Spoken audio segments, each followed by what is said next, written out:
ভাবুন তো, আপনার হাত কেটে গেল, সেটা আবার নতুন করে গজিয়ে উঠছে। শুধু হাত না, পুরো অঙ্গ, হৃৎপিণ্ড, মস্তিষ্ক, এমনকি মেরুদণ্ড।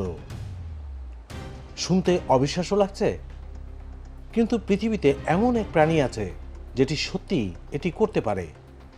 তার নাম অ্যাক্সোলোটল।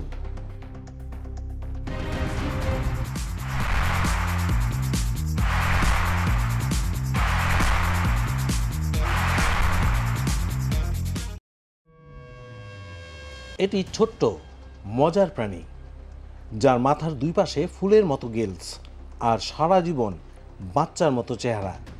অনেকে এদেরকে মেক্সিকান ওয়াকিং ফিশ বলে, কিন্তু সত্যি এটা মাছ নয়। অ্যাক্সোলোটল হলো এক ধরনের সালামান্ডার, যা মেক্সিকোর অ্যাক্সোসিমিলিকো এর প্রাচীন লেকগুলোতে পাওয়া যায়। এই লেকের জল স্বচ্ছ এবং ঠান্ডা, যেখানে এই প্রাণীটি গোপনে থাকতে পারে, আর তারা প্রায় সারা জীবন একই স্থানেই থাকে। প্রথম দেখায় মনে হতে পারে কার্টুনের চরিত্র, হাসি খুশি মুখ, সুন্দর লাল বা গোলাপি গিলস, ছোট্ট হাত পা। এরা সত্যি একদম মজার এবং রহস্যময়। কিন্তু এই চেহারার ভেতর লুকিয়ে আছে এমন ক্ষমতা যা বিজ্ঞানীদের এখনও বিস্মিত করে। এই প্রাণীটির সবচেয়ে বড় শক্তি হল রিজেনারেশন পাওয়ার। তাদের শরীরের যে কোনো অংশ কেটে গেলে তা আবার সম্পূর্ণ নতুনভাবে গজিয়ে ওঠে। হাত, পা, লেজ, গিলস, এমনকি হারানো অঙ্গের কিছু অংশ যেমন হৃৎপিণ্ড, মেরুদণ্ড, মস্তিষ্ক পুনরায় তৈরি হতে পারে। এটা শুধু মজার নয়, এটা একদম বাস্তব, এবং এই কারণেই বিজ্ঞানীরা একে নিয়ে গবেষণার প্রতি উন্মাদ। এর রিজেনারেটিভ ক্ষমতা আজকের চিকিৎসা বিজ্ঞানের জন্য বিপ্লবের সম্ভাবনা। শুধু কল্পনা করুন, যদি মানুষও এই ক্ষমতা পেত, আমরা হয়তো ক্যান্সার, অঙ্গহানি, এমনকি ত্বক ও হাড়ের সমস্যাও দূর করতে পারতাম।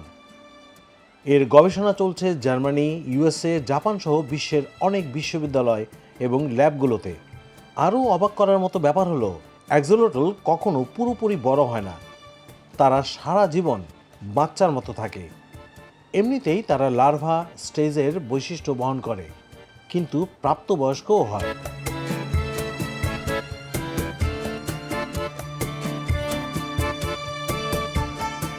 একে বলে নিউটেনি, যা অন্য কোনো প্রাণীতে খুব কমই দেখা যায়।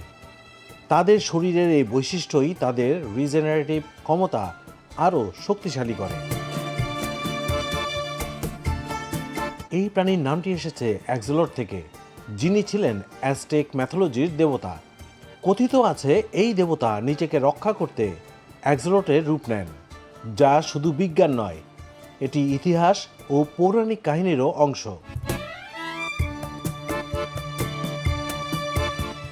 প্রকৃতিতে অ্যাক্সোলট পাওয়া যায় মূলত লেক্স এক্সোসিমিলকো এই হ্রদটিতে, কিন্তু আধুনিক সময়ে দূষণ, শহরায়ন এবং লেকের পরিবর্তনের কারণে এদের সংখ্যা কমে গেছে।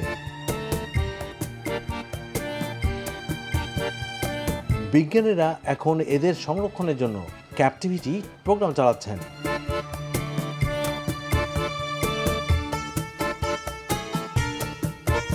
এদের দেখা যায় বিভিন্ন জাদুঘর ও অ্যাকোয়ারিয়ামে, যেমন স্মিথসোনিয়ান ন্যাশনাল জু ইউএসএ, লন্ডন জু ইউকে।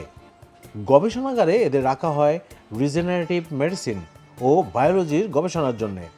পোষা প্রাণী হিসেবেও এদের দেখা যায় বেশ কিছু দেশে, যেমন ইউএসএ, কানাডা, ইউরোপে। এই ক্যাপটিভিটি প্রোগ্রামই হয়তো অ্যাক্সোলটের অস্তিত্ব বাঁচাতে পারে। দুঃখজনক হলেও সত্য, এই অদ্ভুত প্রাণী বিলুপ্তির পথে আজ। এদের ন্যাচারাল হোম লেক অ্যাক্সোসিমিলকো এখন ভয়ঙ্করভাবে কমে গেছে। শুধু আমাদের সচেতনতা ও সংরক্ষণেই তাদের ভবিষ্যৎ নির্ভর করে।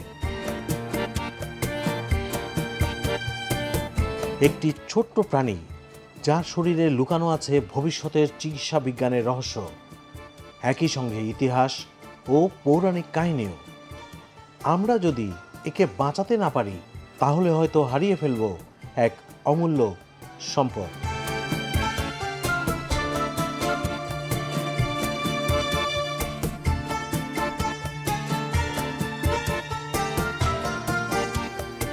আপনি কি মনে করেন মানুষ একদিন অ্যাক্সোলোটল এর মতো নিজের হেলথ করতে পারবে?